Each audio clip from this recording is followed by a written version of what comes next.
Жакында гана тактап айтканда кечээ күнү жалпы өлкөбүздө дүң жараткан фильм Саякбай манасчы тасмасы жалпы элибизге тартууланды. Андыктан дал ушул тасманын жаратуучусу жана Саякбай манасчы фондунун тең төрагасы Рыспай Исаков агабыз бүгүн бизде конокто.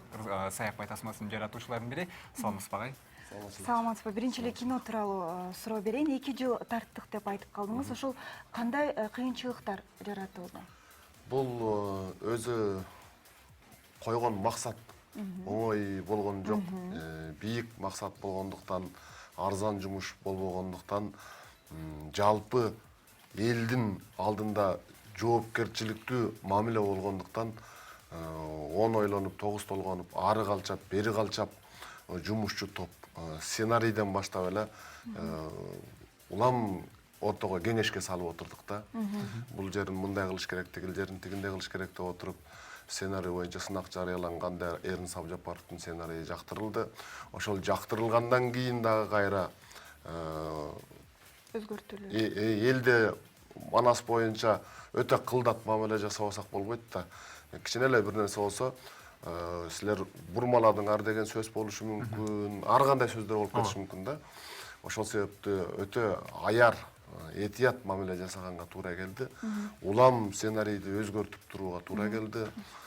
Сценарийди мына бүттү, толук болду дегенден кийин анан Эрин Сабжапаровго, режиссерго жана актерлорду тандоого уруксат берилди. Актерлорду тандоодо ал киши өзүнүн эркин чыгармачылыгы менен өзү каалагандай тандап алды.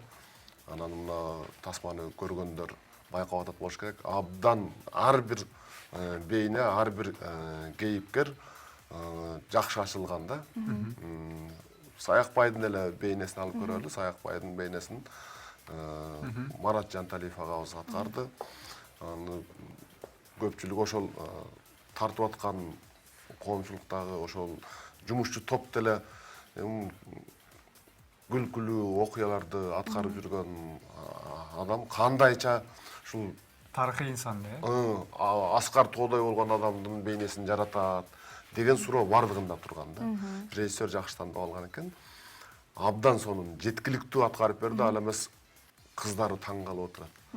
Мага атамдын жити келди деп атпайбы кызы. Саякбай атабыздын кызы. Мага атамдын жити келди. Баскан турганы, кыймыл аракетин окшошкону мындай кой, жытына чейин окшошуп кетти дейт.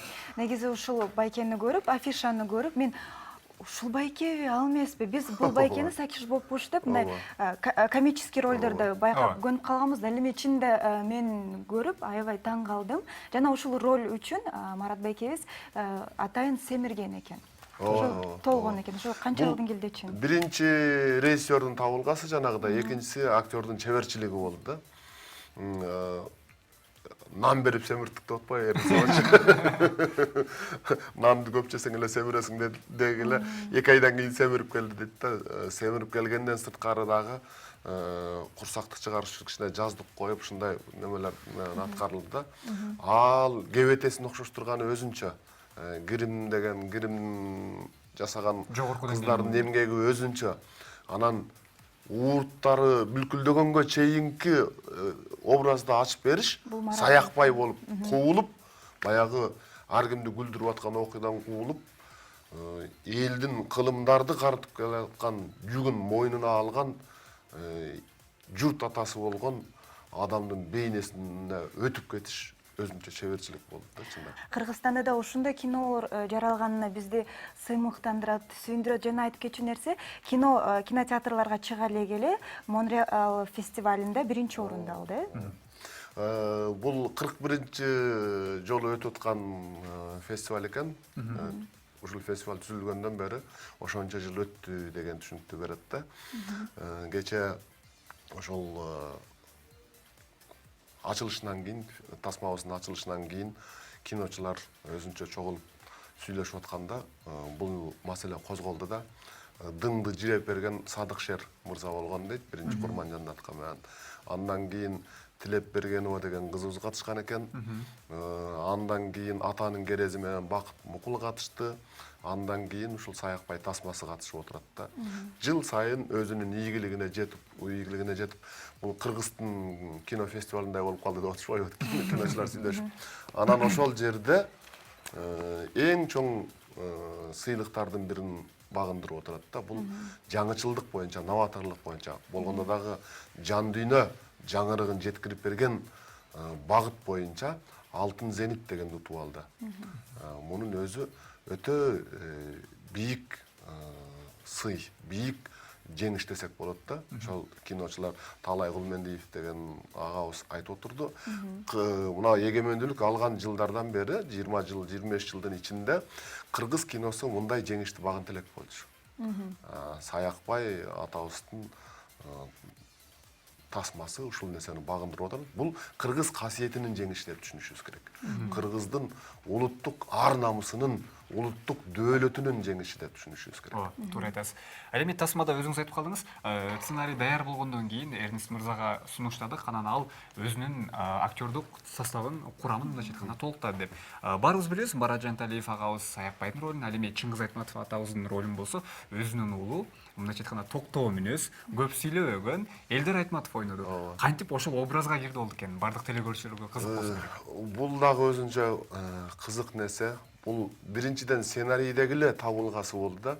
Башка сценарийлерден айырмачылык ушунда болду.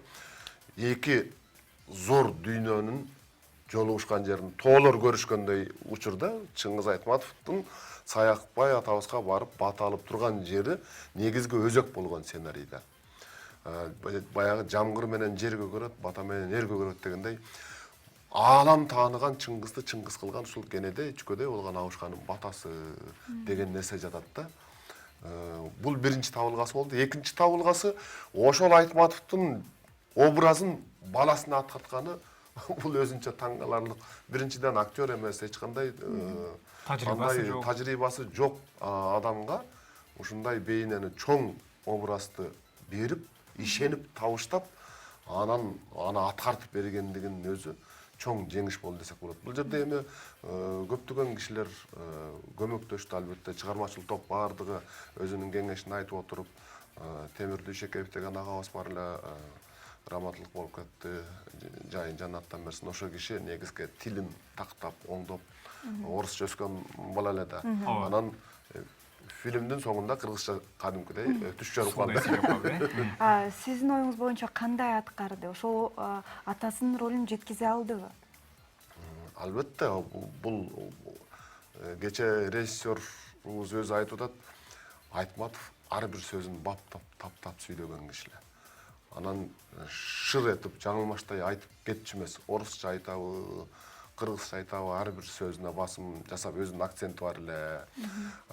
Баласынын акцентине көбүрөөк асылгандар болуп атат, орусчараак болуп атат деп, тескерисинче ошол акцент үчүн тандадым дейт да.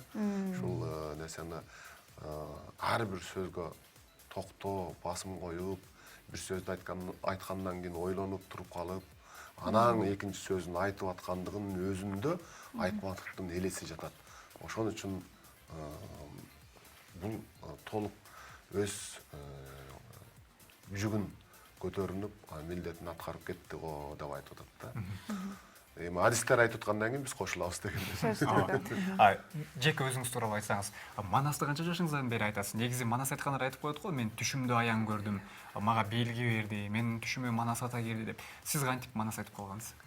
11-12 жашыман айтам, эми аян болбой, баян болбойт дейт. Албетте ал бериле турган нерсе. Бирок баягы Асанкул Шаршенов деген Гудулуустун айтканы бар эле го. Батага ишенип эле жата бербей, өзүң дагы аракет кыл деген. Ошол сыяктуу Манасчы өзү аракет кылбаса, ал бата бир жолдомо сыяктуу эле да. Ушул багыт менен кетесиң деп жолуңду көрсөткөн нерсе. Андан кийинкиси бүт өзүңдүн мээнетиң, эмгегиңе жараша. Көпчүлүк мындай түшүнөт. Эпте өмүрүңдө бир жолу түш көрүп койсоң болду, калганын көзүңдү жумасың да оозуңду ачасың, өзү чыга берет дегендей түшүнөт да. Андай болсо манасчылыктан оңой оокат болбой калмак. Эптеп өмүрүңдө бир жолу түш көрүп койсоң болду, калганы өзүнөн эле чыга берет деген түшүнүк бул туура эмес. Мунун үчүн дагы түмөн түйшүк сапырылган санаалар жатат артында. муну кыл, аны кылба деген өзүнүн эрежелери бар манасчылардын. Андан сырткары көп илим керек, манасчы болуш үчүн дагы илим, билим керек. Изилдеш керек, тарыхты билиш керек, санжираны билиш керек, географияны билиш керек, астрология, астрономияны билиш керек, медицинаны билиш керек, химияны билиш керек, математиканы да билиш керек. Математиканы болгондо дагы азыр мега арифметика, менталдык арифметика деп атпайбызбы? Сагынбайда ошол нерселер бар да. Күпүлдөтүп кирген суудай гүргүчтап айтып кетип атат дагы. Канча аскер киргенин айтат согушка. Анын канчасы жарадар болду, канчасы өлдү, канчасы качып кетти. Аны кайра эсептеп, мындай аң сезим менен эсептөөгө мүмкүн эмес да. Башы компьютер болгон үчүн ошол эсептерди билген. Демек, математиканы да билиш керек. Кандай илим бар болсо, ошонун баардыгынан жок дегенде учкай маалыматы болуш керек. Антпесе, Манасты энциклопедия деп атабыз да. Ошол илимдер болбосо, билимдер болбосо, кантип энциклопедия болот? Азыр жалпы телекөрүүчүлөр кызык болуп калыш керек. Баарына көпчүлүгү көрө элек бул тасманы. Азырынча болгону Бишкек шаарында коюлду. Мындан кийин дагы жергиликтүү аймактарда да коюлат болуш керек.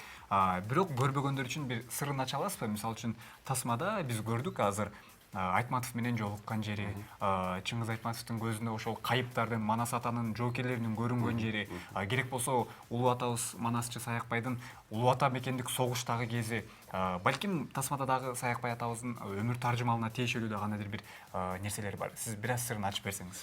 Баарын айтып берип койсом, киного барбай калышат. 0,4% жок дегенди айтып берип коюңуз. Бул эң негизги максат манасчылык деген касиетти ачып берүү. Ал эмне деген жүк, кандай өнөр деген нерсени жалпы коомчулукка тааныштыруу. Кыргыз коомчулугунда эмес, дүйнөгө тааныштыруу болгондо негизги максатыбыз. Бул максат биринчи кадамынан баштап өзүнүн максатын жүзөгө ашыра баштады десек болот. Бул жанагы фестивалдагы жеңиши. Демек, дүйнө моюндады. Ушундай өнөр, ушундай касиет бар экен деп дүйнө таанып, билип, аны моюндап отурат да. Эң биринчи максат ушул. Экинчи максат жана башында айтып өттүм.